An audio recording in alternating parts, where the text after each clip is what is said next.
Eu tô explicando, presta atenção.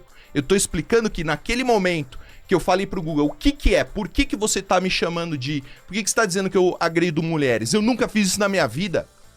Me respeita. Esse é o ponto. A esquerda não sabe respeitar. Isso te dava o direito de pegar ele pela nuca?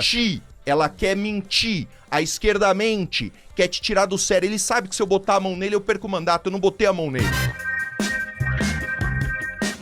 Fala, seus mal diagramados. O último fim de semana ficou marcado pela porradaria que comeu solta após a bizarra luta entre Acelino Popó Freitas e o bolsonarista com atraso cognitivo Vanderlei Silva. Depois de perder o embate, Vandi ainda tomou um nocaute do filho do pugilista durante uma treta generalizada no ringue. Fim de papo, foi pra conta, a vitória é do Acelino Popó Freitas. Popó vence Vanderlei Silva e a briga generalizada, aí não.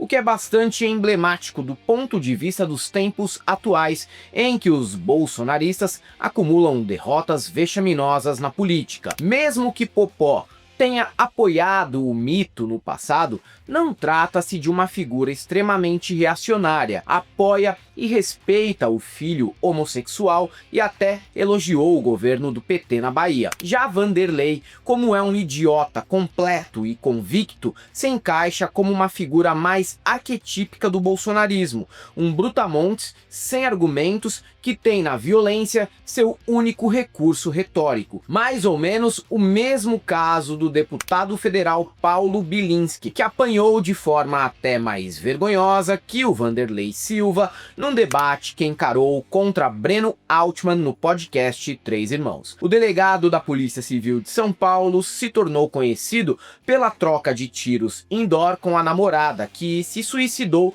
na sala do apartamento em que morava. Desde então, o diabo do Alto da Compadecida, que acabou sendo eleito na Bacia das Almas por conta do quociente eleitoral e puxado pela alta votação de Carla Zambelli, só aparece em situações envolvendo ameaças. É famoso o vídeo dele abrindo um livro com um revólver dentro e oferecendo o objeto para o Lula, que inclusive morava no mesmo prédio que o Bilinski. Assim como ele também se destacou negativamente ao agredir o jornalista Guga Noblat. O caso ocorreu quando Bilinski insinuou que o repórter havia praticado sexo oral num banheirão da Smart Fit e Guga também jogou no ar a famosa fanfic de que Bilinski é agressivo com mulheres. Como todo covarde, ele não aguentou a zoeira e partiu para a ignorância. Mas o que tornou esse sujeito muito famoso em círculos reacionários foi a divulgação orgulhosa de que seu avô, Bohdan Bilinski,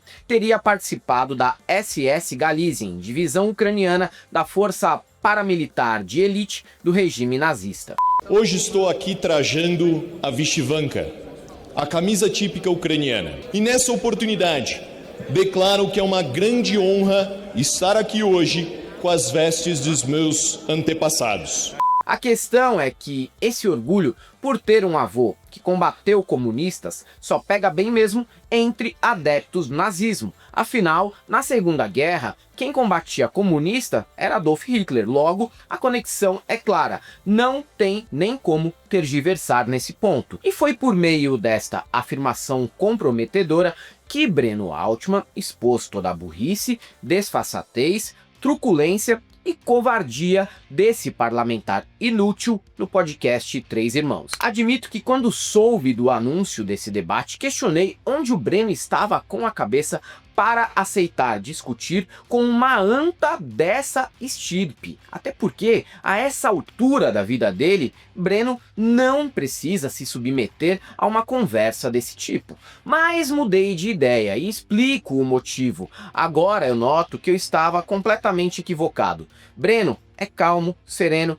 expõe de forma muito bem organizada e didática suas análises políticas, sem alterar o tom de voz nenhuma vez. Concorde ou não com ele, mas o conteúdo costuma ser bom e a forma é interessante porque é o exato oposto da postura do Bilinski. Belicoso, esse cidadão estaria melhor alocado num estande de tiro, numa academia de jiu-jitsu, sendo policial militar ou em qualquer outra profissão em que não há exigência intelectual e também com forte adesão de psicopatas e doidinhos de bairro. Basicamente, Bilinski aparece no estúdio para mentir, porém foi desmascarado em todas as oportunidades. Em dado momento, o deputado soltou a seguinte bomba: durante a ditadura, a esquerda sequestrou 6 embaixadores e executou o do Reino Unido.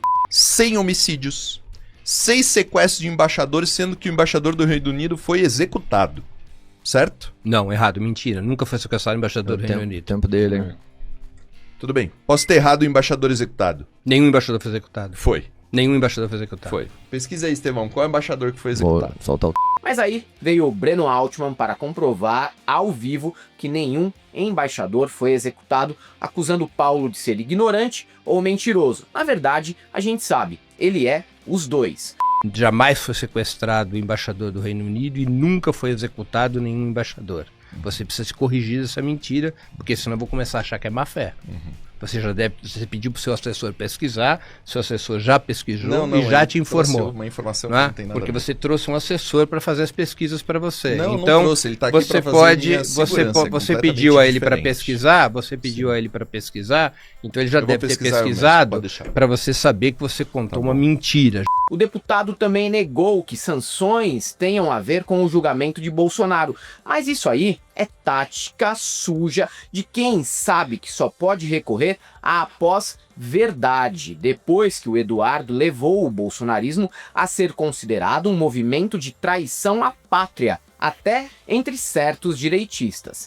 A motivação de Donald Trump para estabelecer as sanções tarifárias contra o Brasil foram os processos contra Jair Bolsonaro. Isso está explícito nas ameaças de Donald Trump, feitas no dia 9 de julho de 2025, como sabe toda a opinião pública brasileira, Bilinski. Ele interferiu na vida interna brasileira, ele desrespeitou a soberania brasileira, sob o aplauso seus e os aplausos dos demais deputados do PL. A extrema-direita bolsonarista se abraçou a Donald Trump desesperadamente para que Donald Trump, através da pressão, das sanções, das punições contra o Brasil, conseguisse impedir que Bolsonaro e seus cúmplices tivessem o julgamento justo, tivessem um julgamento pelos crimes de golpe de Estado cometidos. Altman novamente demonstra o quanto ele desvirtua a realidade e só restou para Bilinski o risinho cínico enquanto perdia mais um round. E agora vem o nocaute. Bilinski é um orgulhoso neto de um veterano da SS Galizien. Sim, aquela tropa ucraniana que serviu na Waffen-SS de Hitler, matando civis na Europa Oriental. O deputado, inclusive, já exaltou o avô no Congresso, com frases como: "Meu herói lutou pela liberdade". Estas vestes são uma homenagem às minhas origens, ao meu avô, Bohdan Bilinski, que chegou no Brasil em 30 de setembro de 1948, após lutar bravamente pela liberdade de seu país, invadido por russos comunistas. É na Ucrânia dos anos 30 que começa a luta da minha família contra o comunismo.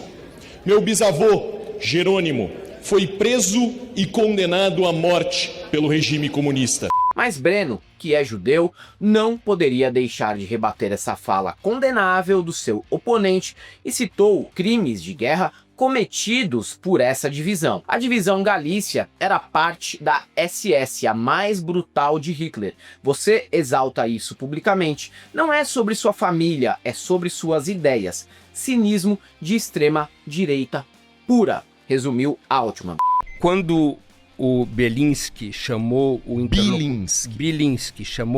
interlocutor dele de burrão, dizendo que a divisão Galícia não era nazista, Bilinski mentiu.